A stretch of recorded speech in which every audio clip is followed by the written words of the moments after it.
o el principio pro persona es un criterio hermenéutico que informa todo el derecho de los derechos humanos, en virtud del cual se debe acudir a la norma más amplia o a la interpretación más extensiva cuando se trate de reconocer derechos protegidos, e inversamente acudirá a la norma o a la interpretación más restringida cuando se trate de establecer restricciones permanentes al ejercicio de los derechos de suspensión. Este principio fue integrado en nuestro ordenamiento jurídico a través de la reforma constitucional que se publicó el día 10 de junio del año 2011, en el cual asienta las bases de un verdadero replanteamiento de la forma de entender el sistema jurídico mexicano a partir de la reconcepción y reposicionamiento de los derechos humanos. Nuestro artículo primero, en su párrafo segundo, establece que las normas relativas a los derechos humanos se interpretarán de conformidad con la Constitución y con los tratados internacionales de la materia, favoreciendo en todo tiempo a la persona y a su protección más amplia. El juzgador va a acudir a la norma más protectora o a la interpretación de mayor alcance al reconocer o garantizar el ejercicio de un derecho fundamental,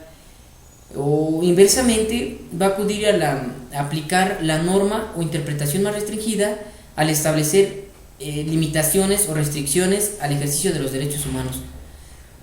Las reglas para aplicar este principio pro homine se va a dividir en dos subprincipios: en la preferencia interpretativa y en la preferencia de la norma. En la preferencia interpretativa, cuando el operador se encuentre frente a una norma de derechos humanos que tiene varias interpretaciones, o a la preferencia de la norma, cuando en una determinada situación concreta sea posible aplicar dos o más normas vigentes. La preferencia interpretativa se va a dividir en extensiva o restringida. La preferencia extensiva va a consistir ante la diferente interpretación de una norma que se debe optar por aquella que conduzca la mejor aplicación o protección de los derechos humanos. Un ejemplo de cómo se va a aplicar la interpretación extensiva me basé en el artículo 13 de la Constitución Política, que a su letra dice que subsiste el fuero de guerra para los delitos y faltas contra la disciplina militar, pero los tribunales militares en ningún caso y por ningún motivo podrán extender su jurisdicción sobre personas que no pertenezcan al ejército. Cuando un delito o falta de orden militar estuviera implicado un paisano, conocerá del caso una autoridad civil que corresponda. Esta aplicación ¿cómo se va a aplicar el principio pro homine en esta interpretación extensiva?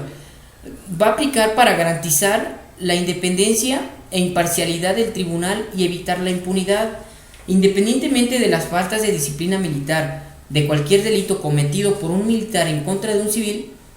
Conocerá el juez o el tribunal civil, es decir, que las faltas de disciplina militar serán competencia de los tribunales militares y los delitos, en este supuesto, siempre será competencia de un tribunal civil. El juzgador se va a basar en la competencia de un tribunal civil para evitar la impunidad, ya que si un militar es juzgado por su propio tribunal, se presume que va a haber preferencia. Entonces lo que el juzgador tiene que hacer es declarar la competencia de un tribunal civil para proteger sus derechos fundamentales del ofendido. La preferencia restringida, en restricciones permanentes al ejercicio de los derechos humanos, debe interpretarse de tal manera que se limite o restrinja lo menos posible un dicho ejercicio. Un ejemplo de la interpretación restringida, me basé en el artículo 12 de la Ley Federal contra la Delincuencia Organizada, en donde el juez podrá dictar a solicitud del Ministerio Público de la Federación y tomando en cuenta las características del hecho del imputado, las circunstancias personales del inculpado, el arraigo de este en el lugar, forma y medios de realización señalados a solicitud, la vigencia de la autoridad, la que ejerce el Ministerio Público de la Federación y sus auxiliares, mismos que lo prolongará por un tiempo estrictamente indispensable para la debida integración de la averiguación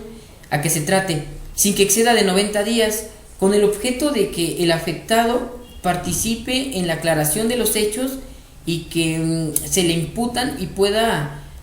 abreviarse el tiempo del arraigo. ¿Cómo va a aplicar el principio pro homine en esta interpretación restringida? Primeramente va a ser para garantizar la libertad personal.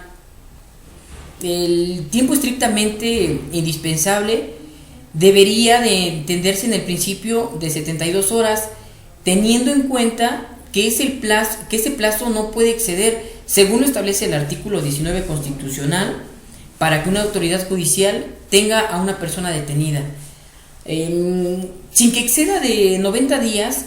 deberá entenderse que es el plazo máximo límite